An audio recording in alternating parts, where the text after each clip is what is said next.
Hello and welcome to Movie of the Year, the only podcast that really takes a look at movies and says, what's the deal with these? Anyway, are some of these better than other ones? Let's take a look at it. For every year, this season, of course, we are doing 1973.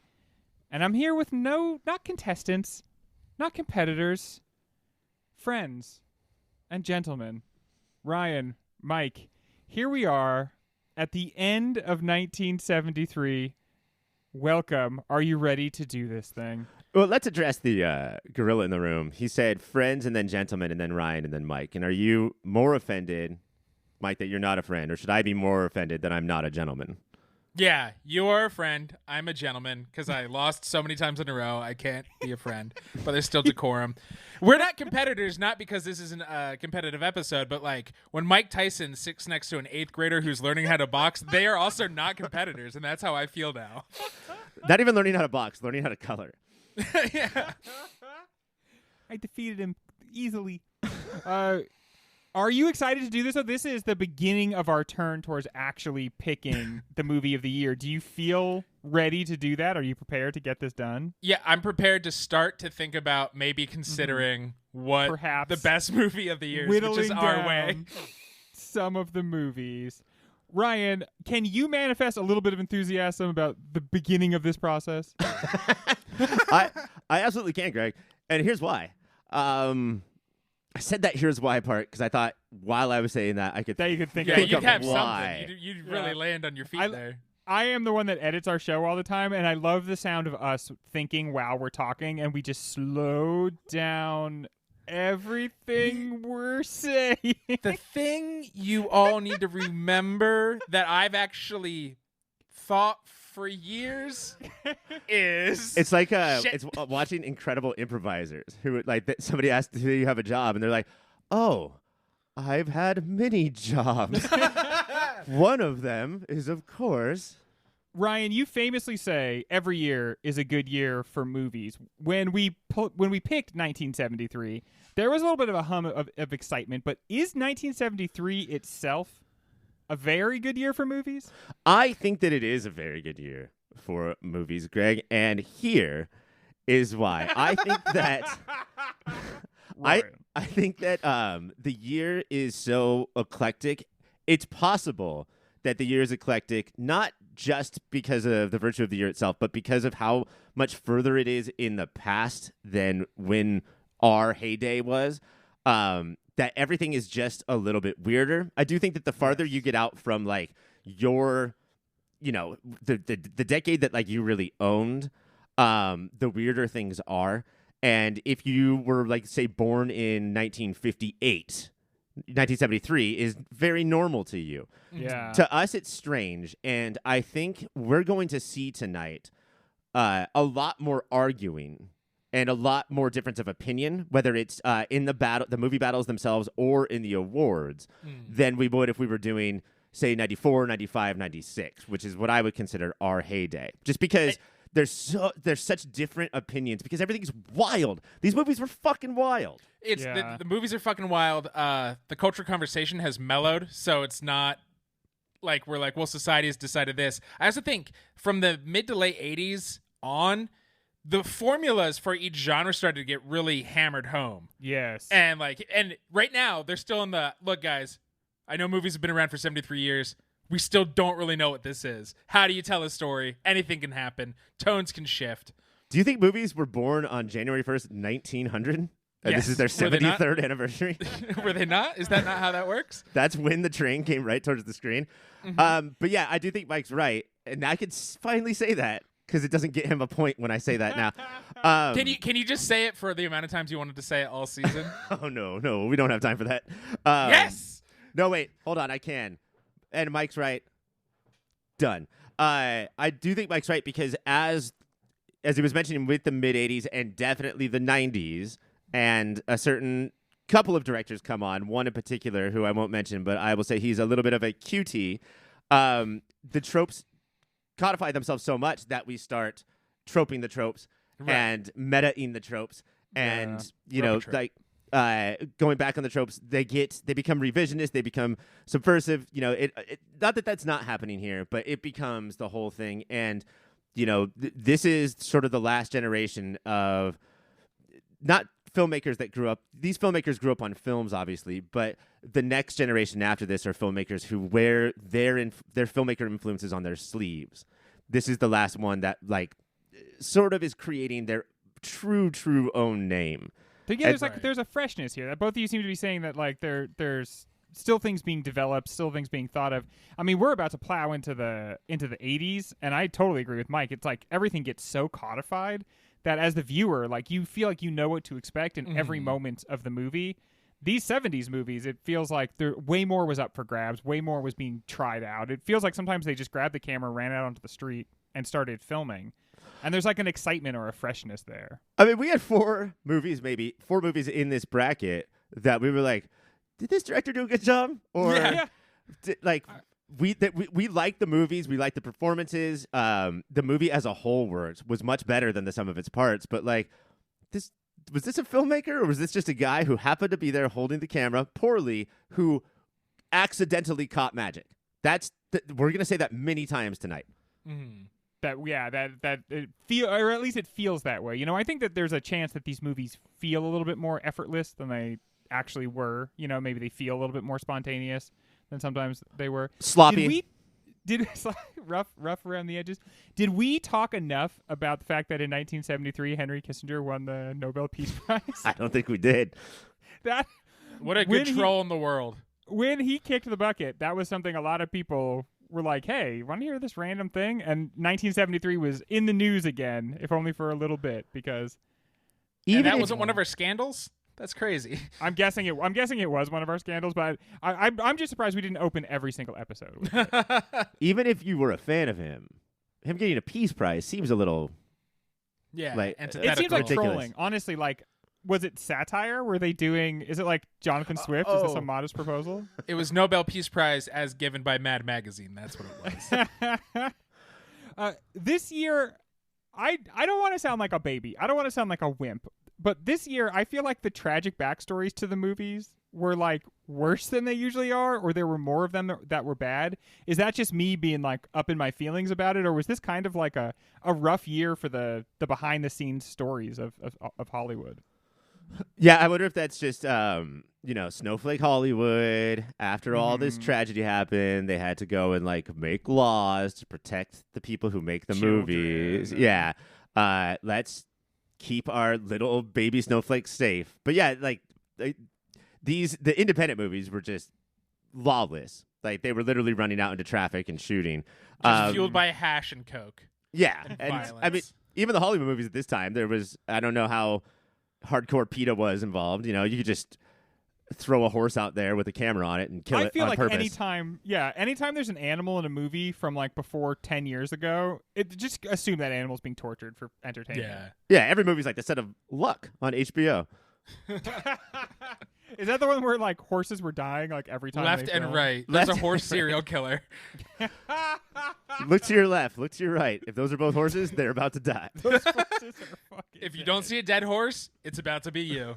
This is our second season of 16 movies. As an experience and as a furtherance of our goal of naming 1973's Movie of the Year, which falls on us to do. It's our honor, of course, but it's a huge burden in a way. Does 16 movies help us get there, or is it tough? Is 16 too many, do you think? I think it helps us build that full tapestry. I think we're telling a more complete story, but it also is, these seasons are so long in the middle of it, it's did we ever do anything else? Will we ever do anything else again? Have we always been about 1973, and will we always only talk about 1973? I understand that, but to me it makes more sense to go to 2 a weeks, which I know can't ever happen. Stop. Very controversial, Ryan. You guys are both pulling guns out of your holsters. Yeah. In Ryan's head, we make money on this, so we can do that. As opposed to going to 8. I find going to 8, back to 8, laughable. Impossible, right? Oh, no, yeah. There's no world in which we do that, yeah. That's when you're dating somebody and you moved in together, you can't then say, hey, I want to stay with you, but let's not live together anymore. Yeah. When we do 8, I feel like okay, we clearly left some good movies on the table here because these 8 are just so awesome that there have to be more good ones. We watched Westworld this season. Yeah, I hell feel yeah, we really did. comfortable that like we saw a good sample of the good movies of this time. I know we didn't see every single good movie for this season, but like I just feel like we really did get a lot more, and it Yeah. reminds us that, you know, some movies are near misses, and they deserve a little bit of time as well. Even if they're Westworld. Watching Westworld is like at Thanksgiving, where you're like, I think I got one bite left in me, and then you take that last bite and you throw up all over the table. Just like that was actually one bite too many. So maybe it should have been 15. Or So, yeah, 15 bracket. Let's figure that out. If the first one gets just a bye, the number 1 seed gets a bye round. I love it. or if Westworld could have been Tuki Bookie. That's Yeah, I mean that's the thing. Like we could, if we did anything, maybe a restructuring. The Tuki Bookie thing will always haunt us. that's how brackets work, guys. Like sometimes the yeah. best team gets eliminated in the first round in the And NIT. Is that a thing? In 8 years, when we do 1973 Redux, Tuki Bookie will have it stay in the sun. We're going to run out of years eventually, guys. I don't know. Not doing 16 movies feels like we are going to run out of years in the other way. I was falling asleep the other night, as you do at night, and I was like, "We are never finishing." So classic. Like, no. 50 years in the past is as far into the past as we've looked, and some listeners say that we did not capture the spirit of 73. Do you think we'll ever go older than this? Do you think that this is going to be our latest season? Yes, I have little desire to go further back. Is that I'm not because talking of like 73? 1950. I'm talking like 1969. Like, I mean, it would still be kind of close to this year, but I cannot take the fucking amount of times the two of you would say nice to each other if we did 1969. yeah. I don't know Nice. how we got through it as like a people. I mean, anywhere on the planet. I don't know how people ever calmed down about that. They weren't doing it yet. Our generation invented that move.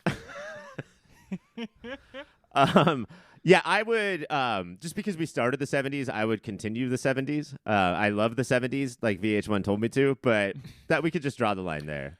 Yeah, I do especially feel like- Greg, Go, Mike. I'll go. Once upon a time, we said 1977 was going to be like we would not go further than that, and eventually we went, well, there's cool stuff here. So I could also see after a couple of modern seasons, be like, let's go further back, boys. But don't you feel like this is sort of the outer boundary? Like, it would be like 1970 would be as late as we would probably go. Yeah. It's a long time to do the other part of the show that we're trying to do, which is like to capture the time. If we're not, Right.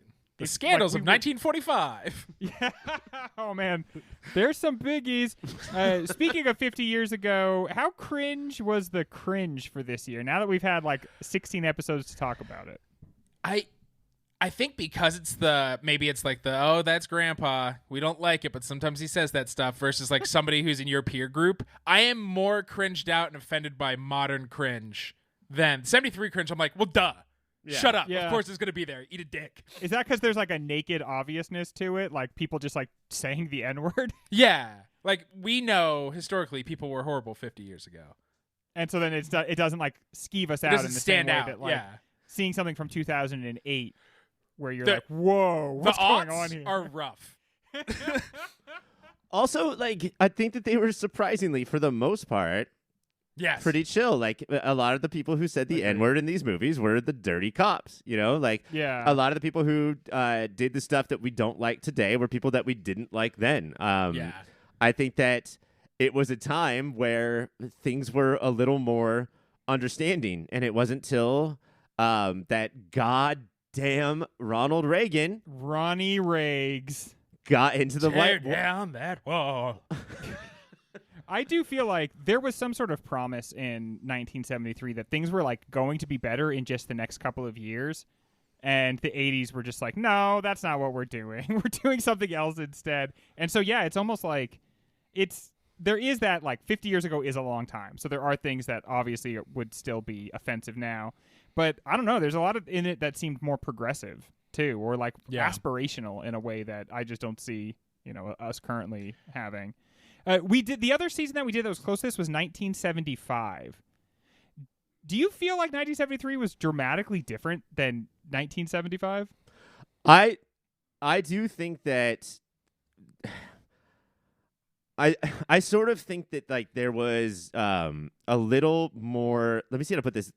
There's a little more dirt on the polish in 75 in that there was a separation here where we had either Hollywood or the lowest budget stuff. Mhm. Yeah. And as we get through 74 and 75, it's sort of like Hollywood is catching up and it's saying, let's make the budgets a little bit bigger of our low budget movies Yeah. because that's what's cool, that's what audiences want, and that's what's winning awards.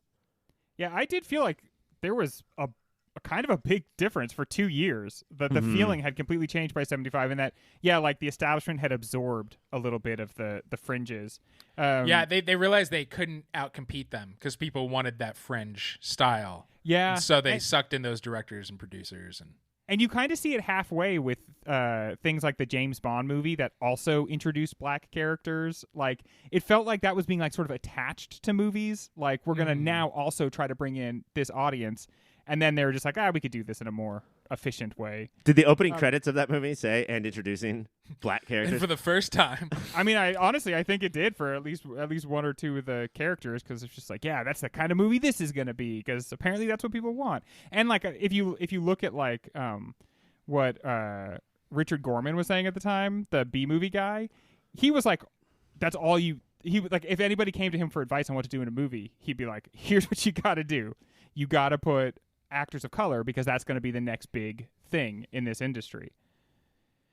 Well, when we come back, it is time to start looking at these movies and making some painful decisions when we come back. Here we go. Round 1, battle 1. It is the number 1 seed, The Exorcist, versus number 17 seed, Sisters. Both of these movies are creepy. Both of these movies are spooky. But is one of them just way too big to possibly get kicked out here, Ryan? Yes. Sisters? Is Sisters way too big to get kicked out? Yeah. Are you being a size queen right now?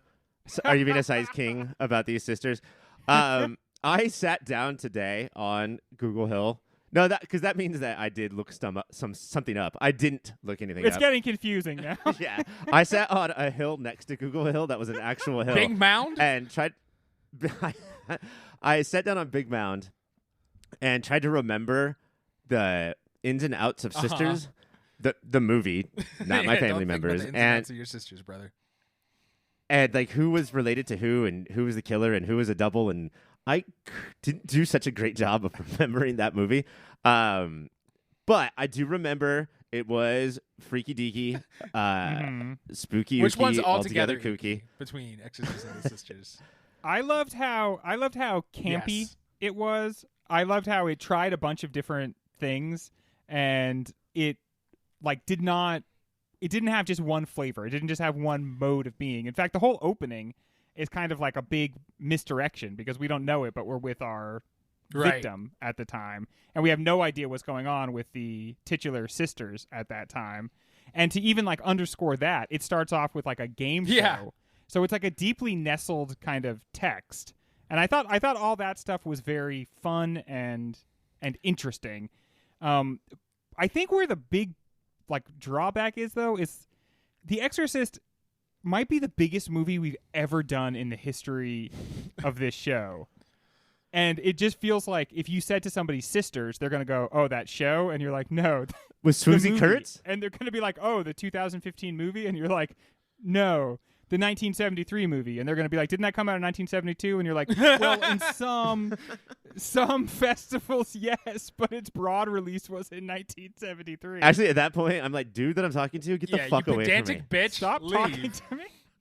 This is why we do a podcast, because we don't want people peppering us back with details. I will say, and I probably said it on the episode, that I really used to think I hated Brian De Palma, and watching his older, weirder shit, I'm into him now. And Sisters helped get the job done for that. Yeah, and What? I would love for you. I say this to you about something basically every day, about going back and watching roughly 10 to 15 hours of some kind of pop culture. I think that you've yet to do any of it. But I this just is the keep time. watching Jack Reacher. And I love how you, one of your many old man eccentricities is to call the show Reacher Jack Reacher. Well, I don't I'm know not why friends it with fucking him. pissed. Yeah, I just Mr. stopped Reacher. calling him Mr. Reacher. But yeah, go back to those Brian De Palma movies that annoyed you so much. Now that you've watched old stuff like Sisters, and see what you think. I'm not. There is stuff that Yeah. sucks, straight up, Scarface. right? But now that you have like Snake Eyes, but now that you have this newfound respect, I don't know. I think it will be there. The Exorcist, like Greg said, it's essentially like we're talking about the James Cameron movie of its day, right? Yeah. That's how much of a phenomenon it was. And also, I thought it delivered on all of the other stuff way more than you guys did. I think that as like a masterpiece, I think it's there in a way that Sisters can't really compete Right. with. If I remember correctly, and I never do, I loved everything except the horror. I think it's a great movie. It's just not a horror movie. And the way I felt about The Exorcist is, first of all, I have to acknowledge that, like, this is a movie that I did not want to let in. Like, I literally said I was never going to watch this movie. I grew up Catholic and super afraid of the devil, which is such a weird thing to say now because that's so different than my current experience. down with Well, the you devil. might do something bad, go down to hell forever, where a red guy's gonna be like, And do you know how easy I would be to torture for eternity? Like, I mean, honestly, like, they could start off so slow and really bring it up to it. He would just make you read and then- Wikipedia entries in detail of horror movies. And then in a lot of ways in which it intends to be distasteful, I am so turned off by that like the movie is doing its Right. thing. I'm just and also I think ultimately when you are not letting yourself be scared of a movie, it's hard to judge it when it's trying to be scary, because you're like intentionally not letting it do that thing to you, and then you're being like, I'm not scared. And it's like, yeah, okay, because it's like the people that go into the movie theater and then anytime there's a scary part, they just laugh. right. And it's like, you're just doing that because you're afraid. The Like, people who go to a magic it's show the who's same like, thing that's as not screaming. real. That's See- not real. I do the opposite with comedies I don't want to laugh at. If there's a funny part, I just scream like I'm scared. Ah! And I was underwhelmed with some elements of it, I guess, and kind of creeped out. It just in very legitimate ways. Like I didn't love that it was about a 12-year-old girl and her body, because I felt that the movie like leaned into the creepiness of that, and I was just like, this is just too creepy for me. That is creepy though. And what was her name? Ronald Reagan. Yeah, what was her character's name? Fucking Reagan. Oh yeah, of course. It always comes back to Reagan. Very good. Well, I'm gonna call it here, fellas. What do you think? We have number 1 seed The Exorcist versus number 17 seed Sisters. Which way are you going, Mike? Sisters is great. The Exorcist moves on. Ryan, do you agree with that? We don't have a Moody, which is the name of the awards that we hand out tonight. The prestigious awards. We don't have a Moody for funniest moment of the year, but I want to say William Finley, who plays Emil, the Oh, he's a snack for sure. bad guy of Sisters, falling over and laying on the ground for 40 Yeah. seconds Yeah. during a very intense scene would win the award hands down. So maybe we shouldn't even do it because it would be a Yeah. fucking In landslide. Finley. Hands down, man down, right, Ryan? But Exorcist, yes, Greg. But Exorcist takes it. All right, congratulations to The Exorcist. Moving on. When we come back, it's time to start handing out these aforementioned Mooties. Let's get to these Mooties. Ryan, I have been told that you have the nominees. The category is Best Supporting Actress. So this is the actress that is doing her best to support the other people in the production, giving them compliments, Ye- knitting them sweaters, that sort of thing. If I'm remembering this correct. Not just bringing them sandwiches, but holding their sandwiches as they nibble Thank on you. it. It's so annoying when someone Wiping the corners of their lips. brings you a sandwich and then just like walks off. Like, "Hey, aren't you gonna hold it while I eat it? Come on, man.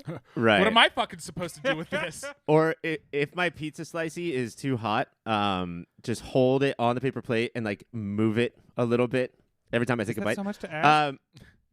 Now the Oscars start with Best Supporting Actress. So do we. But let me just say that we are still better than the Oscars, and these are more important than the Oscars. And it's not clear who had that idea first. It is not. Greg, Ryan. your first nominee is Amy Mike. Robinson What's that third Skylar's sister? And Peggy. And Peggy. I set small fires. Greg, your first nominee is Amy Robinson from Mean Streets. Amy Robinson from Mean Street. This is his girlfriend that has epilepsy. Girlfriend of one, cousin to the other. Yeah. Yes. Epilepsy all around. And everyone in this movie treats that as like a horrible defect, the fact that she has epilepsy. He should be with her. And yeah, she does a good job of being like stuck in this situation, but kind of like, I wish I had a guy who treated me well instead of being obsessed with his loser friends. Guess I won't find that on these mean streets. Mike, did you like this person who is not related to Martin Scorsese? Yes, she does such a good job at pointing out the bullshit of their entire existence and the way they've decided to live their lives. Just like, she is an adult hanging out with the fucking Lost Boys. And I think Amy was the actress's name, does a great job at encapsulating. She's like, I see the maturity and the greatness in Keitel. And she conveys all that love while rolling her eyes at all the dumb bullshit he says and does. Which is a lot of things. It's so many things. Greg, your next nominee is Carol Kane from The Last Detail. Carol Kane. She is the sex worker with the heart of, okay, this is what's going on right now. She does not seem swept up in it. The heart of and the hand of yowza. Not a lot of time to establish a performance, but she seemed like good at what she does, and I'm always excited to see Carol Kane. It always feels like a little bit nice just to be like, oh, hey, she's in this movie. Greg, the next nominee from American Graffiti is Cindy Williams. Cindy Williams. Now, which one? I always get these confused. So is this the This Carol, is Ron right? Howard's girlfriend. Ron Howard. Oh, yeah. Well, that makes a lot of sense because she's not always the most entertaining actor or actress on screen, but she has like the most to do and she's going through the most. And you see her be so disappointed in his bullshit, but not want to like give into the despair about that because she knows that's not going to get her anywhere. And then you also get to see her like hopeful that it is going to work out between them and then be so upset after the big car accident. And so I think she had like the most to do in this movie and she handled it all very well. And she's either Laverne or Shirley, right? She might be one. Yeah, she's definitely one or the other. The one with an L or an S sewn on her shirt. Mike? From American I get to talk about one? You could have talked about anytime any there's of like a them. little pause, Mike, you can jump in with something that you got to say. I'm a gentleman, so I wait for my name to be said. Mike, let's listen to Greg. Laverne Mike, or Shirley. From American Graffiti Mike, it's Mackenzie Phillips. And this is not Laverne nor Shirley. This is neither Laverne nor Shirley. This is Carol. This is Carol. I think she steals this movie. She's so funny. And we talked about the chemistry between her and Paul Lamont. I think she ups his game throughout the film. Yeah, so And it would be less than without her. so witty, so funny, and then like just a realness, a genuineness to it all. Yeah. That's 2 so far. George Lucas directed acting nominations. So And he used to be able to do it. Or he just lucked out, and he's like, "Could you guys figure out what you're supposed to do?" And they're like, "Yeah, we'll get it." Mike, the final nominee for Best Supporting Actress from Paper Moon, it's Madeline Kahn, who in this movie has flames coming off of her face. Flames? To be able to act without talking about the flames coming out of the side of her face, we didn't know Madeline Kahn could do it. And she does it so well. She's not villainous. You kind of fall in love with her. You kind of hate her. She is super annoying. She is a roadblock for the titular Paper Moon, which I believe Addie's name was. Janet Paper Moon. And yeah, she's a fucking movie star, man. She's so good and so funny. I was thinking a lot about that story about how she was too embarrassed to deliver the line, "Let Miss Trixie sit up there with her big tits." Yeah. And I've been thinking about it, and there's no way she was too embarrassed. I think what she was trying to broadcast was there's no way a woman would say this to a little girl in this situation. And she was like just dying for him to get the idea that this line had to go, that it was awkward and not working. And so finally she was like, I'm too embarrassed to say tits. And her delivery, I feel like, captures that and makes it hone with it's super desperate from Trixie in that moment of hey, 9-year-old, I'm acknowledging you're in control. Please let me stay with you guys for a while so I can eat some fucking food with my big tits. Off my big tits. I do think she's a little bit villainous. She's bad, but just a little bit. We're kind of, as a podcast, we are kind of pro bad women. So we get ourselves into a weird situation where if a woman is sufficiently villainous, then we go all the way back around to liking her. So it gets confusing. Her speech to Janet Paper Moon about getting in the car is a little bit villainous, but an amazing scene. Madeline Kahn is the only one of our 5 that was nominated for Best Supporting Actress at the Oscars. So fuck them. Your nominees are Amy Robinson from Mean Streets, Carol Kane from The Last Detail, Cindy Williams from American Graffiti, Mackenzie Phillips from American Graffiti, and Madeline Kahn from Paper Moon. And your winner is Cindy Williams from American Graffiti. Laverne or Shirley, come on down and get this shit. Well earned, I think. Laverne, you can send Shirley. Shirley, you can send Laverne. Yeah, in the American Graffiti episode, we talked so much about having not a ton of dialogue. By the way, the board did say that every actor from American Graffiti is in the supporting categories. Oh, that there is there are lead. there are no that leads. Makes sense, yeah. But having not as much dialogue as anybody else, or a lot of the other actors, but having the camera stay on her, and in scenes like I'm just going to lay down in the back seat, or we're going to do this slow dance, and I'm going to realize how my past, present, and possibly future are a fucking sham. These are the things that she completely pulls off. Yeah, that's the scene that I can't let go of in that movie, is the slow dance dress down, where she is whispering what a terrible person he is the whole time, while they're both trying to pretend like they're the king and queen. Which is not as fun as the slow dance hoedown. One of the most fun slow dances you can do. You heard it here first. That is one of the most fun slow dances you can do. When we get back, another 2 movies enter the ring, but only one will emerge victorious. If you asked anybody's dad what 2 movies came out in 1973, you are bound to get our next matchup. Number 8 seed, The Sting, versus number 9 seed, Serpico.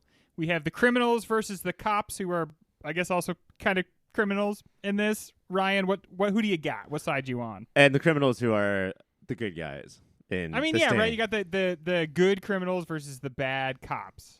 Yeah. This is sort of what we were talking about as 73, as the 60s turn into the 70s and 73 becomes 75. 2 movies, like the last era of, the big budget Hollywood crowd pleaser that everyone loves, but doesn't really get our gritty goosebumps going. Mm-hmm. Although you don't leave The Sting like, oh man, I'm gonna chew on that forever. Yeah, but still, there is something undeniable about it. Versus Serpico, that does have that sort of, it's undeniably a Hollywood movie, but it does have that gritty docu feel to it. Mm-hmm. That there is something dirty about it. And while it's gritty, it also knows to have just a sprinkle of Zucker brotherness in how he walks into the police station in a bigger outfit every time. Every scene, the beard gets a little bit bigger. The clothes get a little bit more wild. The Sting, I guess the one thing I could say that you do is it may not be puzzling in its emotional implications, but watching The Sting over and over again, you do get you get to appreciate its clockwork precision a little bit more, because nothing is hidden or obscured from you really in The Sting. You just don't know what you're seeing the first time you watch it. So I guess it has that complexity to it. I think Clooney's Ocean 11 owes so much more to The Sting than it owes to Sinatra's Ocean 11. In that same way, where it's look at these charming, handsome people be criminals. Mm-hmm. It doesn't do anything to you emotionally. It's so fun and charming, but it's not a thinker. But it's also endlessly rewatchable. Maybe our 2 most distinct soundtracks, I want to say, but not many people love ragtime, and not many people love mandolin. So I don't know that we're looking at our two strongest soundtracks. As the guy who most of the bands I liked in high school and right after high school drew from both of these genres of mandolin or ragtime, I'll say I'm team mandolin here if we're talking soundtrack v soundtrack. They're Really? You say Serpico over The Sting for best soundtrack? I get a little. They use that one specific Joplin song so much that I get over it. And it's also anachronistic too. Like, yes. nobody listened to that music. Like, what the fuck? The Sting is one of those movies that is not based in any way on reality. It's based on different types of unreality. Yes. It's like a movie about movies, and so it feels like no compulsion to be truthful or honest in any way, because it's like, no, movies, this is another one of them. There you go. Which I think only adds to the charm. Yes. Oh yeah, totally. I mean, like there were a lot of compromises made for it. I remember listening to George Roy Hill talk about that he wanted to have like no extras because old movies didn't have extras. Yeah, okay, well also that's a great accommodation because it makes your movie easier to make. And cheaper. Yeah. But at the same time, it is quaint and nice in that way. The sets look like the most set-ass sets you've ever seen in your life, and there's something like kind of comforting and nice about that. Whereas Serpico is like got the grime of 70s New York, which is like a kind of grime you don't want on you, and it's just very real, or late 60s New York, I should say. That would have been awesome if like Kubrick making Barry Lyndon was like, no, it's all going to be lit by candles because there was no electricity. Also, there were no cameras. So. Yeah. So we'll just whisper to each other what's happening. People will have to imagine what happened in the movie, and what they imagine will not be half as epic. I don't want to like look too far ahead, but I feel like these are two amazing movies that people are like, oh, how could you choose between the two of them? And yet, I don't feel like either one of these is going home with the overall prize. Is that odd to say? I sort of argue with your initial premise. Okay. I don't think Serpico is great.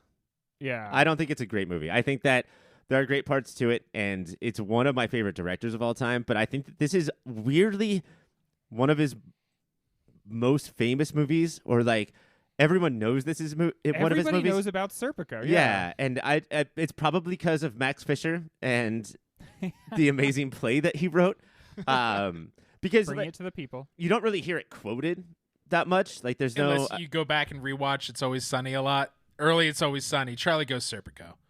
Right. But yeah, I kind of think that it's not sloppy in the way that we were talking about at the beginning of this episode. Like, the filmmaking's impeccable, but I just think it's sort of thrown together, and I think because it's a biopic that, although it's not cradle to grave biopic, it still is too long of a time, and there's too many ups and downs to it that sort of leave it a mess, I think. It's kind of baggy, right? Like it's kind of, it's someone could say, well, that's real life. Real life, rejects narrative structure.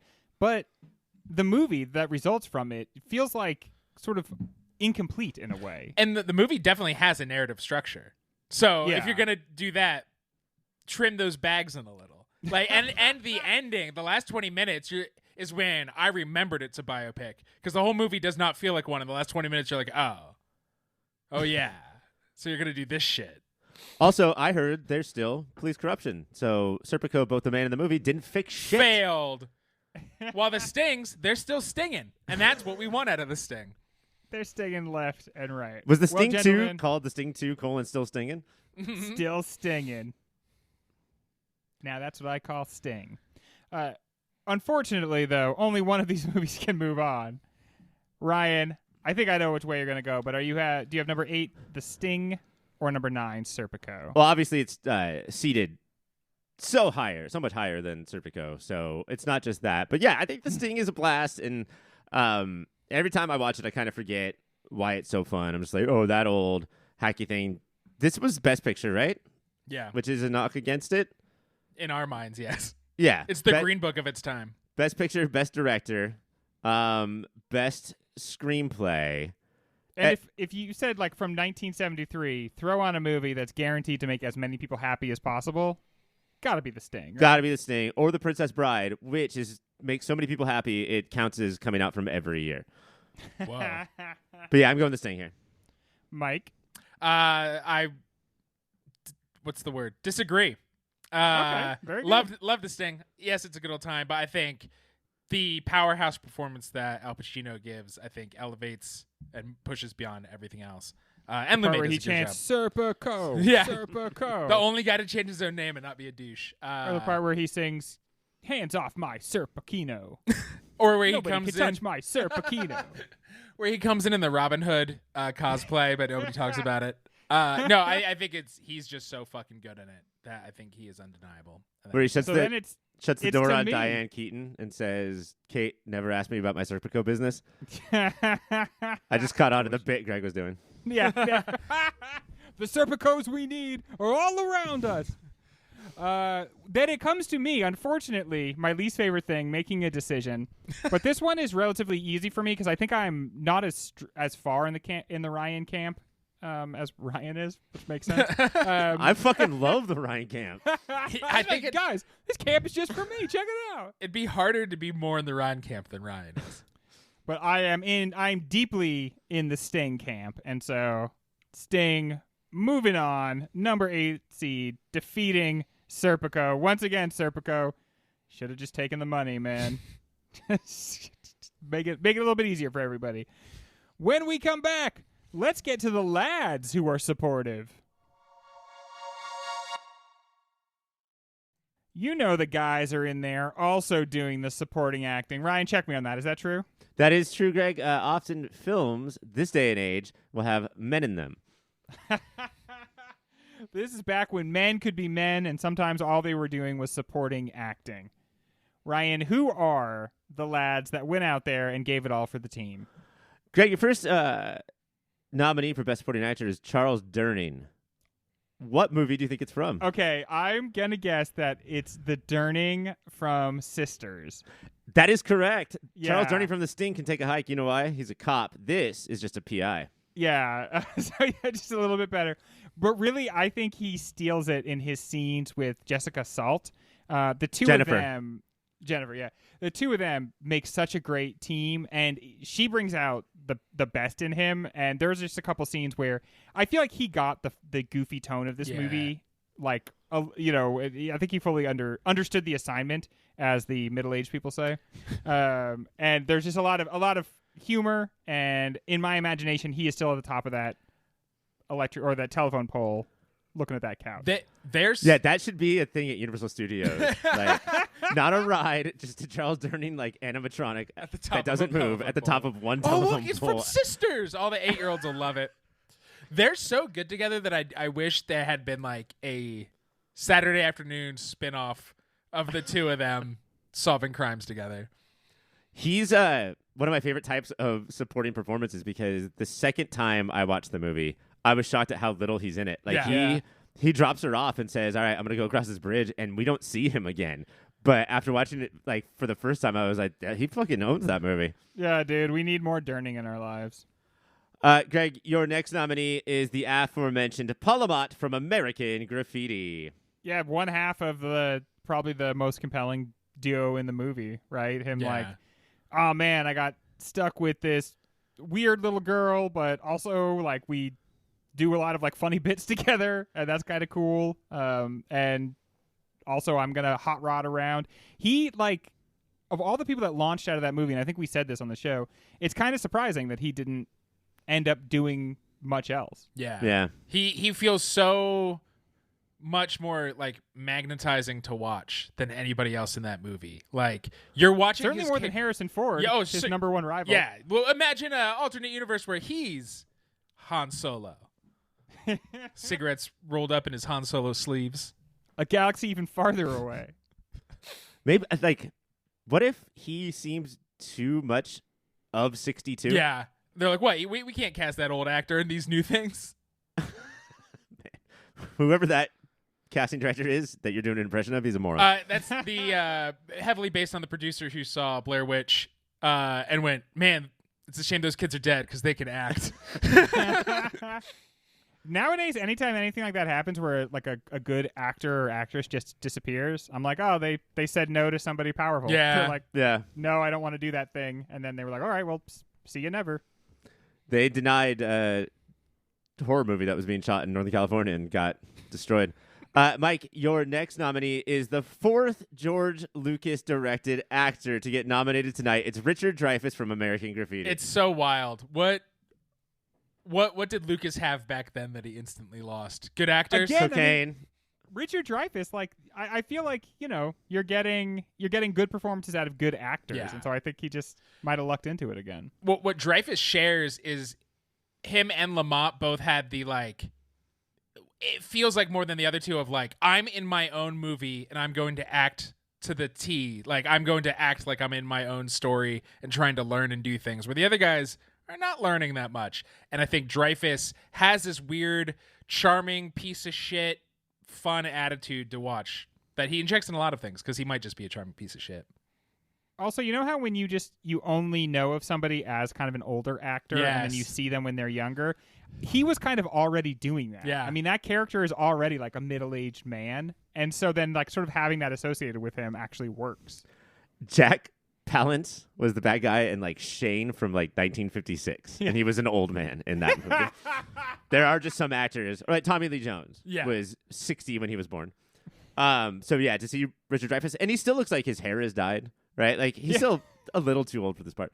Greg, the next nominee is Robert Doki from Coffee. Oh, dude, this was King George. Mm-hmm.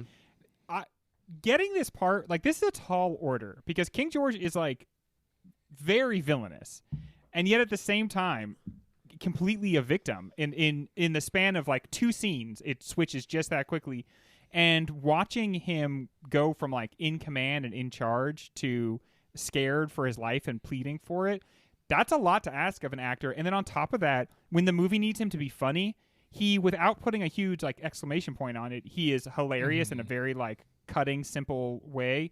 I have to say, of the biggest surprises of this season was probably his performance in this movie, because I was just like way more moved by it than I actually expected to be. I mean, I wouldn't have thought it impossible that something in Coffee moved me, but I just didn't think it was going to be this, the pimp character from Coffee that was going to be like, that left me feeling like,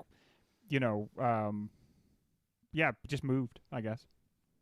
One thing that Coffee always moves to me is my bowels. That's true. It gets things going. It really does. The one scene I always think of is when the one of his ladies that Coffee really kicks the shit out of, she's like, but I'm still your baby, right? I'm still the one you love. And he's like, of course, baby, you're still the one I love. And then hugs her and then essentially looks in the camera and is like, no, absolutely not. Full on Jim Halperts. He's like, I love you so much. Hey, when do you think you could sleep with a guy for money for me again? And she's like, it's going to be a while. Is that okay? And he's like, yes. Like, there's a lot of depth there, because he is talking about, I need you to go fuck a guy for money for me. And when she's like, I just can't for a while because I don't feel good, he's like, no, it's okay. Don't worry about it. That, like, who else is even, like, going for that? Mike, I'm about to say a word I don't expect to say many more times on this show. Your final nominee is from Westworld. It's Yul Brynner. This is the one, if I was a betting man, I'd put so much money on one thing from Westworld getting a nomination, and it's Yul fucking Brynner. Is this just for his walk? It's for the walk. It's for, I think, understanding what the movie is better than anybody else who's in the movie, for inspiring Terminator. This is a scary... Did he say, you'll be back? To Westworld. And then he kind of waves. This is definitely one of those where when you think of Westworld, you think of wall-to-wall Yul Brynner. Yeah. And then when you watch Westworld, you're like, where's Yul Brynner? He's not like, in couldn't he be in this scene? And when Yul Brenner's not in the scene, all the other characters should be saying, where's Yul Brynner? Yeah, but he's very cool in a very bad movie. Yeah. This is the damage that iconic posters do. Uh-huh. Yeah. All right, your nominees are Charles Durning from Sisters, Paul Lamont from American Graffiti, Richard Dreyfuss from American Graffiti, Robert Doki from Coffee, and Yul Brynner from Westworld. And your winner is, for the second time tonight, American Graffiti wins. It's Paul Lamont from American Graffiti. American Graffiti, gentlemen, is 2-0 tonight. That is surprising a little. Sometimes what you find is that a movie will take down a lot of Mooties, as a way of making up for it's not doing very well in the bracket. So I wonder about that. Why? When we come back, it is time to make 2 more movies fight, and one of them has Bruce Lee in it. Up next, it is number 4 seed Don't Look Now versus number 13 seed Enter the Dragon. Sometimes you get movies that's like, oh, wow, these movies are kind of similar. Exorcist and Sisters, they're both like kind of creepy and have horror elements. Sting versus Serpico, oh, it's kind of like focusing on crime and who's good and who's bad. These are different movies, everybody. Don't Look Now is a very different feel from Enter the Dragon. Does this show why we do something like this, or does it kind of make it seem silly that we're having these 2 movies square off, Mike? I think it shows why we do this, because Correct. one That of is the right answer. Yeah. one of the many taglines of the show is movies. They can be so many things. And boy howdy, do Enter the Dragon and Don't Look Now show how many of the different things can movies be. Ryan, do you agree? I agree. My question was going to be, what's the best movie with a verb in the title? Look and enter. Okay, I like that. Is it at all confusing? I think we talked about this on the show. It's called Don't Look Now, but because it's a movie, they clearly, they want you to be looking the whole time, right? I listened. I sat facing away from my TV and listened. As if Stanley Kubrick directed it with no cameras. Yes, exactly. Um, As if it was some sort of naturalistic Barry Lyndon. Would it be a different battle if it was Look Now and Don't Enter the Dragon? Yes. You don't need to tell Enter me the not to enter Dragon. the dragon. It's like a failed porn. What do we do here? I think we say goodbye to a beloved martial artist that we spent all season talking about. I'd say how I'm thinking about it is, let's think about how both of these movies end. And Don't Look Now can kick rocks. Whoa! Expand on that, Mike. The ending is so goofy, and in the I guess the downside of like 70s movies can do, you don't know what movies are going to do, and feels like almost a betrayal of the pretty naturalistic meditation on what grief can do to a parental couple. That I feel like it kills a lot of the ill will. Where Enter the Dragon sets its bar and stays clearing its bar and following its rules from minute 1 to minute whenever it ends. Can you imagine though how fucking sweet? It's the 70s, and you're a filmmaker, you're a group of filmmakers, you're a film crew, and you run up and you're like, guys, it's the 70s. We can do whatever the fuck we want. Like, this is just how movies just have so much will. Like, we could just do anything. Your one creepy friend is always like, and then a little person kills the main character, and they're like, he always fucking pitches this. Adam, we understand. That's anything we said, anything. So it doesn't just have to be that one thing again. Adam, you pitched that on The Graduate. You pitched that on Bonnie and Clyde. We get it, bro. Ryan, do you feel like it is at all reductive to reduce Don't Look Now to just its ending? Well, yeah, obviously. I mean, what Mike just said is insane. I get where he's coming from. And I love Ebert's whole tactic for tackling movies. I like almost the bar setting, yeah. And every movie sets its own bar, which is how he can give Showgirls 4 stars. Something that seemed much more insane back then than it does now, where everybody you hear gives people talk about Showgirls all the time nowadays. Now everyone gives it 4 stars, but back then it was a crazy thing to do, and he did it. Ebert's the man. I do agree, and I think that without allowing movies to set their own bar and see if they jump over it, then that means that important movies will always, quote unquote, big eye important movies will always be put on lists ahead of genre movies and movies that don't tackle quote unquote important subjects, right? The Holocaust drama is always going to give more, get more credit than a horror movie or an action movie or whatever. And I don't think that that's fair. But to me, Don't Look Now is one of the all-time masterpieces. And although we spent 2 hours together grappling with that finale, and I do think that it is one of the weaker moments, I think that there is so much there and we barely scratched the surface. Surface is one of the many themes that, and whereas Enter the Dragon is incredible, but just doesn't have anywhere near. Like I would.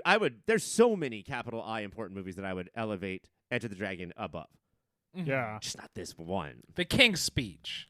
Yes, for sure.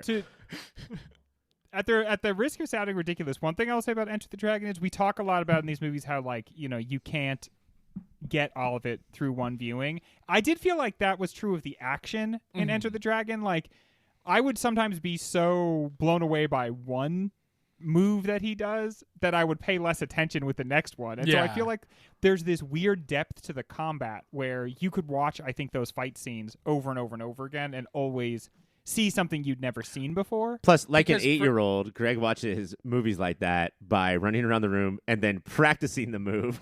Is that Fuck what you were about to say? I was going to say the same fucking thing, you dickhead. You bowled him over to say the same thing.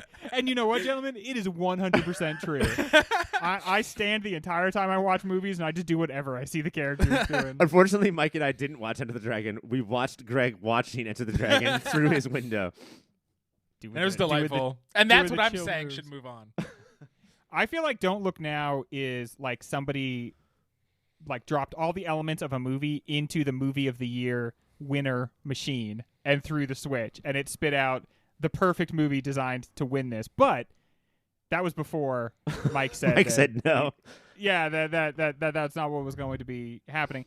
I will say this about the ending. I think it is supposed to come out of nowhere because that's like that helps illustrate the point, which is that having partial sight is worse than having no sight at all for in terms of like things like tricking you. And so I think that what happens to him is supposed to kind of come out of nowhere. No, yeah, sure.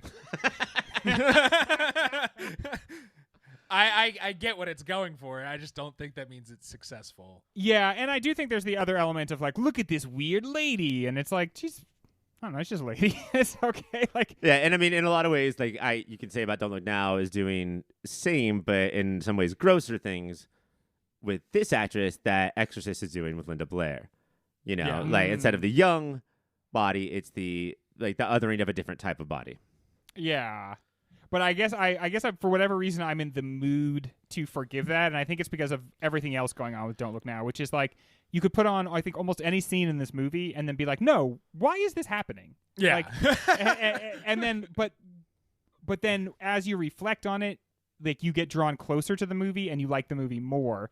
Not like, why is this happening? And then when you think about it, you're like, yeah, this is a dumb movie. It's like you want to get closer. You want to figure out every part of it. I can settle it right now. Did in Enter the Dragon Bruce Lee have an accident? He's hanging by a rope, about to fall to his death, and one of the most Italian-looking guys I've ever seen scream out, "Mamma Mia!" No, that did not. That only happened in one of these movies. That does sound like it makes more sense than Enter the Dragon. Is there any scene where Bruce Lee is like, "I will now define the future," and then stands in the center of a room just rubbing his chest and moaning? No, they cut no that. Scene like that. It's on the editing floor. So it's number 4 seed, Don't Look Now, Mike, versus number 13 seed, Enter the Dragon, Mike. Which one's going? There are so many criteria for the movies, and the one I'm choosing for this specific battle, but don't hold me to it, other battles will be different, is I know for a fact out of these 16 movies which one I will be watching in the future soon. And I love that criteria. It's Enter the Dragon. I love that criteria. And that is my vote.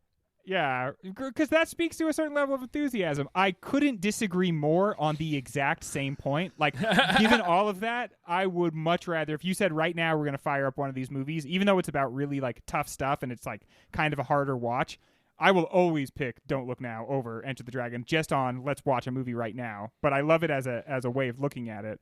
Ryan, I think I know which way you're going to go, but the listeners don't follow along as closely as I do. So is it number 4, Don't Look Now, or number 13, Enter the Dragon? And I do want to be on the record that I hate that criteria.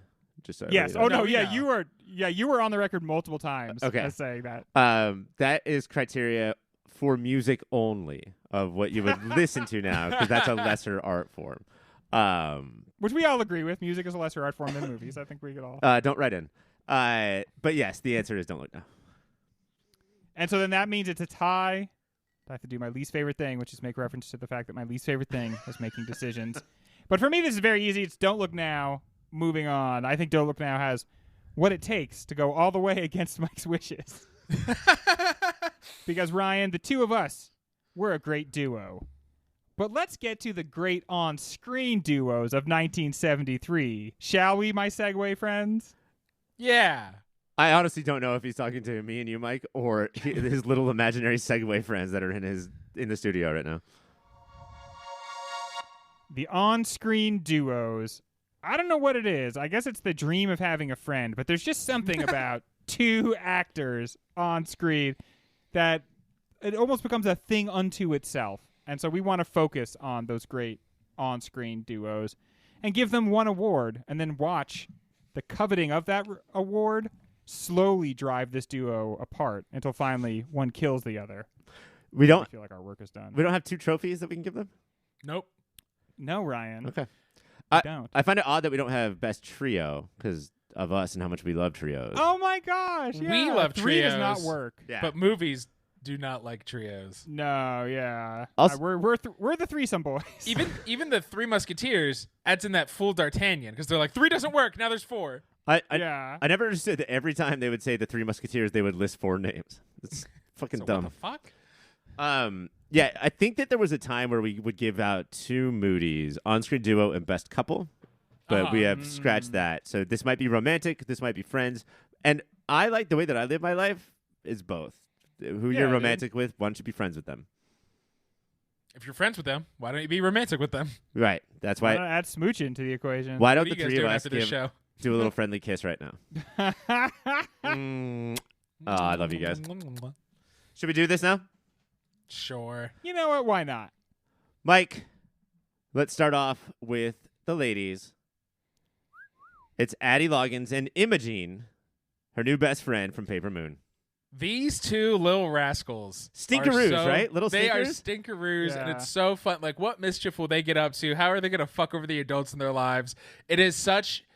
This is one of those things where it feels like most of the movie is their hijinks, and it's not. It's just like the middle part they get to hang out, and you feel because finally Addie has a friend her age. You feel because Imogene, somebody looks at her like she's a human, and it's so fun when they're together. They have great chemistry. It's Yeah. always very funny. And yeah, the movie seems like it's at its best when it's about the 2 of them. Yeah. This is the kind of thing where if Paper Moon came out in 2023, there'd be a Disney Plus, like Disney Junior show called Addie and Imogene Yes. with 2 like big-headed little babies getting adventures. And you would have to skip past it to get to the next episode of Bluey. Greg, I do not think this award could go down in 1973 without Gondorf and Hooker from The Sting. From the sake, of course, like this, I feel like when we invented the award, it was for a duo like this. I think we've sometimes been a little bit too cool for the Sting, but you can't deny these 2 guys together. They did it. They liked it so much that they just kept doing it. Just kept casting them together. And it's funny. There's a lot of handsome on the screen at the same time. Easy charm. Nothing wrong with that, Ryan. What is their dynamic? Like, I think that it's a lot. Kind of older guy and like slightly younger guy, and It's clear in Butch and Sundance to me. I think it's a little, I don't know, more vague in this movie. I think Paul Newman has like basically given up. Like he used to love grifting, not just because it got him money and stuff, but because it let him like express himself. And then Redford is like reminding him of that and bringing him back. And so that's like, you know, like the old veteran and the young, not rookie, but kind of like Ingenue. that. Yeah. Speaking of grifting, can you guys reasonably assume that in the Sting episode, we talked about the comic book character Grifter from yeah. Wildcats that just took everything that everyone loved about 90s comic book characters and poured it into one guy? Yeah. You I could bet we did. literally tell me that we talked about on any subject on any podcast, and I would have to just agree with you because I don't have a memory of 1 second of recording any of this stuff. But especially if it's about the Wildcats. But definitely, if it's the Wildcats, I'm going to forget that. Toot sweet. Greg, John has won. Carol was nominated. I don't know if we have anything else to say, but John and Carol from American Graffiti. What do we have for best on-screen duo? Yeah, just pure entertainment, and you know, it's that synergy, right? It's like we like both of them individually, but together there is a life there that kind of almost puts the lie to the rest of the movie. Mm-hmm. And I feel like Durning and Salt have this in Sisters, where it's like you're so good that honestly it's kind of making the rest of the movie look a little bad, but there's such Calm life down, here. guys. Yeah. And it's just like you can tell that they are on, as performers, they're on the same wavelength. And I bet it felt really good doing it, you know? And there's like that scene where she wasn't supposed to get hit in the face with the water balloon. Yeah. And the fact that it plays off and becomes one of the best moments of the movie shows that there was a very thin line between like the reality of those two people together and the characters they were playing. George Lucas, like, pitching me, or let's more likely Coppola, at the end of the movie, they like each other. Not like each other, but like he thinks she's kind of a cool younger girl. Yeah. I'd be like, no, or like, fine, do it, but it's going to be hacky and lame. The fact that that's pulled off, Yes. Yeah. and like they get 1/4 of the movie, like they're only one of 4 storylines. That's fucking nuts. Mike, I'm glad you have this one because you did recently watch it. Now we're going to do Addie and her quote unquote father from Paper Moon. And this is those moments, ignore real life. But We're only going to talk That's about why we're watching Moses the movie. Pray. But Addie and what is this fool's name? Moses Pray. Moses Pray. Moses Pray. Addie and Moses, again, like, and this, in his head, he is Paul Newman and she is Robert Redford and he is teaching her things. The amount that she is schooling him on how to be a better grifter is what part of what makes this movie so compelling. And his constant, like, I don't want to learn from a child, but God damn it, is she making me better at my game. And then by the end, when he comes back for her, she's running and he's turning around, like, it's so earned. Again, other movies can do this and it feels hacky, and they have their white fang moment where, like, get out of here, Harry and the Hendersons, I don't want you anymore. And by the time they hug, you're like, fuck yes, this is what these two need to be on the road together forever, because it's the only time they're actually happy in this world. I wish you could sit the real people down and be like, Yeah. hey, watch this movie and see if you can glean any sort of message from the performances. Hold on. Addie and Imogene, Gondorf and Hooker, John and Carol, Moses and Addie. Are these 4 veterans teaching Yeah, dude. Yeah. newer kids, We have a mostly thing. in cars, about And it's how to almost be a the little better at the game. It's almost the opposite. It's almost the young people teaching the Yeah. veterans how to like Right. have Live the again. spirit of it again. All right. Greg, we're going to let Mike just cook on this for a couple minutes.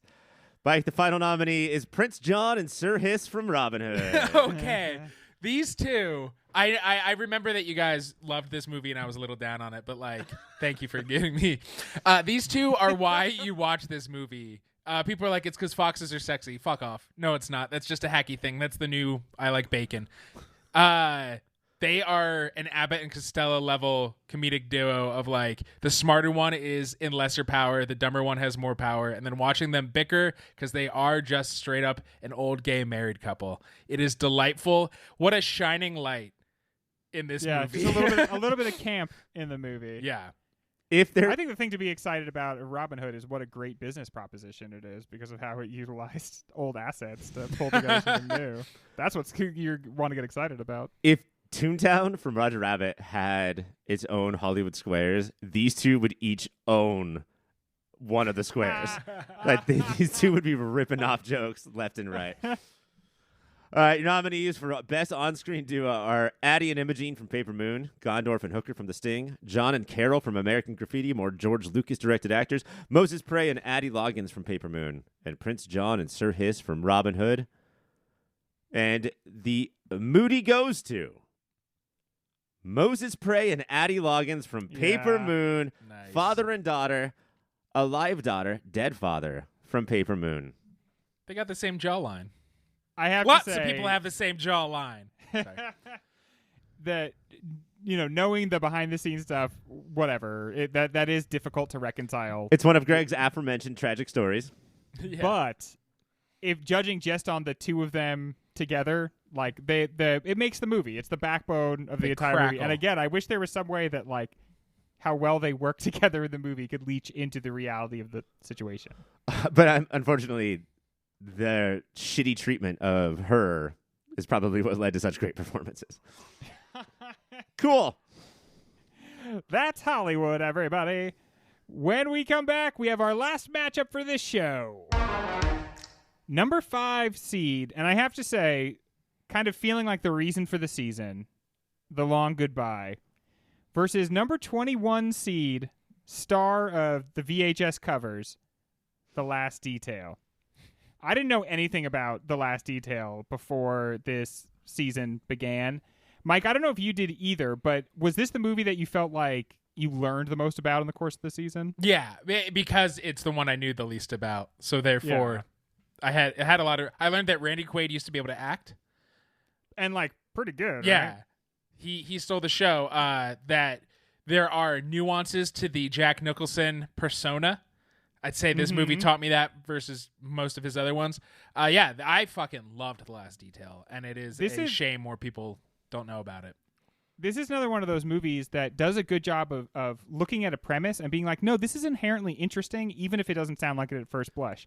Two guys picking up a third to take him for his stint of punishment, all of them in the Navy. I could hear someone saying, well, that doesn't sound very exciting. But on a interpersonal level, that is a huge drama. And the movie really like investigates, this is a weird situation. What would happen between these three guys? And it's so human that it feels like holding up a magnifying lens to the actual human condition in a way that movies sometimes don't do because they're holding up a magnifying lens to just other movies. Right. As a child of the 90s, like grew up like in the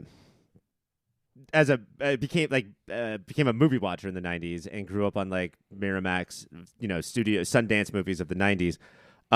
That's what we all lived and died for, was like the thinnest of premises. Not that nothing happened, but the premise was so small that anything could happen, right? Yeah. So like, my son just got out of jail. We have to drive across country and pick him up. That's it. That's all that you need. That's a movie, bitch. You have to put Steve Buscemi somewhere. But other than jail that, and driving. anything can happen. And yeah, like that's the 70s are led directly to the 90s in that way. And yeah, The Last Detail is like, we have Jack Nicholson, we have an incredible screenwriter, and then we have Hal Ashby, who just is fucking made for this shit. Mm-hmm. And then the long goodbye, I feel like in a lot of ways is the opposite of that, right? Because this is not like the normal situation that people find themselves in. This is a movie-ass movie, a story-ass story. The Long Goodbye, convoluted, twisty, and very sort of like, I don't know, is it too much trying to say that this movie is iconoclastic in the way that it handles Marlowe and handles noir? Yeah, I mean, it's definitely like, it's in love with noir, and in love with the 70s, but also puts them up against each other in a way where like it wants to have them fight, which is weird. Yeah, because the noir comes to the 70s. To make a noir thriller and then take any of the taut tension out of it. Yeah. It makes it so sleepy, and that makes it so interesting. And yeah, it's almost sort of like, this is what you get now. Like, this is the noir that you deserve based on who you are now, you generation. And that's like, it's sort of a precursor to the Brady Bunch movie. I'm sure we talked about this on the show, but like, the Brady Bunch woke up, went to sleep at the end of their sitcom and woke up in 1995 when that movie came out. And that's sort of what Marlowe does here. Goes to bed as Humphrey Bogart in the 40s and then wakes up as Elliot Gould in 1973 and then has to deal with how the world is now. None of that is clearly, spoken like that, but that's sort of what we have here. And then all of the Altman-isms that come with that. To be honest, like with the way that the stock has risen around this movie over the last 10, 15 years, I was kind of surprised to see it as a 5th seed on Letterboxd. I honestly thought it would be like 1 or 2. It certainly wasn't 5th seed around the Pop Filter Studios. It felt like a much higher seed. And again, I think it was like kind of like one of the Target movies. And I think ultimately that became a lot to bear. The fact that it was like one of the reasons why we did the season. And I'm not sure that it was always fair to The Long Goodbye, because we enjoyed it, but it didn't to me feel like the kind of movie you build a season around. Yeah, and I don't know that that's fair to any movie that it should be that. I do think it's such a wavelength movie. Like, it's so, you have to have gone on its journey at its pace to know where it puts you and then go on it again in order to enjoy everything that it brings you. Last Detail is not like that. Like, I do think that Last Detail, despite the cursing and the talk of wieners and whatnot, it's not exactly The Princess Bride or The Sting, but really enjoyable for almost anybody who watches it. Yeah. Right. The Long Goodbye is going to take you to task as far as like what it's trying to accomplish and how it does it. That it does really need you to like go once or twice on that ride. it's a bit of a mismatch in terms of the seeding. Long Goodbye 5th seed, and you said, Ryan, that you could almost conceive of it being a higher seed than that. And then Last Detail down at 21. That's a mismatch for me too. Like, I thought that The Last Detail was a much more famous movie, and then you guys you came into this season sort of only knowing its poster. I thought it was this huge thing, Jack Nicholson, Hal Ashby. I sort of fought for it to get up this high, and then. And thank goodness that you did. It's not that big of a deal. Like, it's just not that famous. It was nominated for Oscars, but like certain movies just get memory hold, no matter how good they are. And I think, especially, we talk about how like two actors who are similar, one will just go away. The market just says no thank you. Market correction. I think there's also a market correction in an actor's career where we talked about. We all think this is a better version of the Nicholson than what's Beanie Magoo's name in One Flew. Randall McMurtry. But that society felt like, no, that's this version of Nicholson we'll remember, which is foolishness. This movie is so much better than that movie. Well, I think it is time for us to vote, gentlemen. So, Mike, I'm going to start with you. Number 5, The Long Goodbye, which feels like a Mike movie, versus number 21, The Last Detail. Which feels like just part of Mike's life could be a movie. Yes. These are two of my favorite movies of the whole season. This is the toughest matchup of this episode. Yes, but the voting is not hard. It's The Long Goodbye. All right. Ryan, what do you say? Yeah, I love The Last Detail, and I wish that we got more movies like it.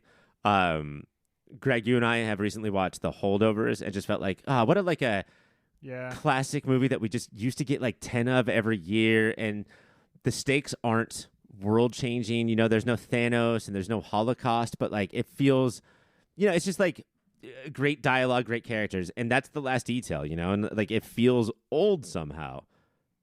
The Long Goodbye is the film, though. It's like that's the film. Yeah, and again, it's probably why we're doing this season.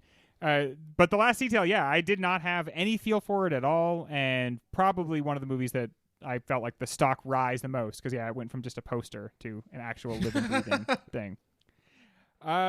We are going to take a short break, and when we come back, we're going to say goodbye to you, but not forever, just for a short time. So our movies that are moving on are Exorcist, The Sting, Don't Look Now, and The Long Goodbye. Good movies, right, guys? Yeah, they're all right. I mean, for any year to have those 4. And apparently there's more movies to come, is what I've told. There are more movies to come, Ryan. There are more awards to come. And frankly, I think there are a lot of twists and turns. Oh, shit. Ahead. Like, you are my father and Mike is my daughter? Okay, yeah, that would be... I think for a podcast like ours, that would be a relatively big twist. It's a twist. I'm not saying it's the twist, but it's a twist. But yeah, just those 4 movies make this a pretty great year, I would say. Yeah, exactly. Yeah, pretty great year. And you know what? We got more awards coming up. We got more fun times coming up. And pretty soon, we're going to be ready to announce next season. That's going to be exciting. So stick around for that. We will be back to talk to you in 1 week. But until then, do me a favor, would you? Keep watching them movies.